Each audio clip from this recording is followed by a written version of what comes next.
आतंक का एक भी निशान न रहे, एलजी मनोज सिन्हा ने आतंकियों और उनके मददगारों के खिलाफ सख्त कार्रवाई के दिए निर्देश। जम्मू कश्मीर के उपराज्यपाल मनोज सिन्हा ने आतंकवादियों और उनके समर्थकों के खिलाफ सख्त कार्रवाई करने के निर्देश दिए हैं। उन्होंने कहा कि आतंकियों की मदद करने वालों को भी आतंकी माना जाएगा और उनके खिलाफ कड़ी कार्रवाई की जाएगी। उपराज्यपाल ने जम्मू प्रांत के आंतरिक और बाहरी सुरक्षा परिदृश्य की समीक्षा बैठक में ये निर्देश दिए और कहा कि आतंकवाद को जड़ से खत्म करना होगा। उपराज्यपाल मनोज सिन्हा ने गुरुवार को आतंकियों व उनके पारिस्थितिकी तंत्र को नष्ट करने के लिए पूर्ण सक्रियता की नीति को अपनाने पर जोर देते हुए कहा कि आतंकियों की मदद को भी आतंकी कार्रवाई माना जाए और ऐसा करने वालों के खिलाफ कठोर कानूनी कार्रवाई की जाए। उन्होंने ये निर्देश गुरुवार को जम्मू प्रांत के आंतरिक और बाहरी सुरक्षा परिदृश्य की एक उच्च स्तरीय बैठक में समीक्षा के दौरान जारी की। उन्होंने कहा कि हमें परंपरागत और गैर परंपरागत सुरक्षा चुनौतियों से निपटने के लिए सदैव तैयार रहते हुए जम्मू संभाग से आतंकवाद का पूर्ण सफाया करना है। सीमांत क्षेत्रों से लेकर भीतरी भागों तक सभी सुरक्षा एजेंसियों में व्यापक तालमेल होना चाहिए। खुफिया तंत्र पूरी तरह मजबूत बनाया जाए ताकि किसी भी खतरे से समय रहते समाप्त किया जा सके। आतंक के प्रति शून्य सहिष्णुता के मूल मंत्र के साथ हमें ये कानून व्यवस्था और सुरक्षा का वातावरण बनाए रखना है। आतंकियों के खिलाफ सख्त कार्रवाई का निर्देश।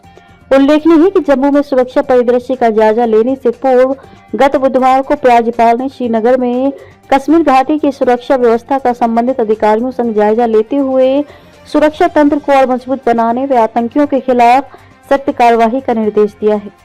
आज यहां संबंधित पुलिस अधिकारियों संग एक बैठक में जम्मू प्रांत के आंतरिक और बाहरी सुरक्षा परिदृश्य का जायजा लेते हुए उपराज्यपाल ने कहा कि आतंकी हिस्सा और अलगाववाद या नार्को टेररिज्म या ड्रग्स कारोबारी सबके प्रति शून्य सहिष्णुता की नीति स्पष्ट है। उन्होंने कहा कि जम्मू प्रांत में आतंकी हिस्सा और आतंकियों के पारिस्थितिकी तंत्र को नष्ट करने के लिए आतंकियों के मददगारों को समाप्त करने के लिए प्रभावी कदम उठाए जाएं। आतंक रोधी अभियानों का लिया जायजा। आतंकियों को जानबूझकर सुरक्षित ठिकाना प्रदान करने वाले हों, उनके लिए रसद व अन्य साजो सामान जो जुटाते हैं, सभी के खिलाफ सख्त कार्रवाई होनी चाहिए। आतंकियों की मदद करना भी आतंकी कृत्य माना जाए। समाज में आम लोगों के लिए जो डर का माहौल पैदा करने में लगे हैं, उन्हें चिन्हित कर उन्हें कानून के मुताबिक दंडित किया जाए। उन्होंने जम्मू प्रांत के राजौरी, पुंछ, डोडा, ऊधमपुर, रियासी व कठुआ में जारी आतंकरोधी अभियानों का भी जायजा लिया।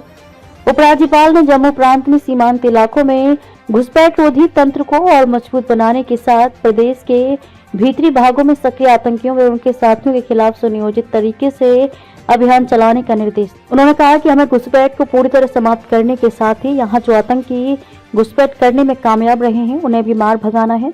इसके लिए हमें अपने खुफिया तंत्र को मजबूत बनाना है। आतंकवाद विरोधी अभियानों पर जोर दिया। हमारा ध्यान जम्मू संभाग से आतंकवाद के पूर्ण सफाई पर होना चाहिए।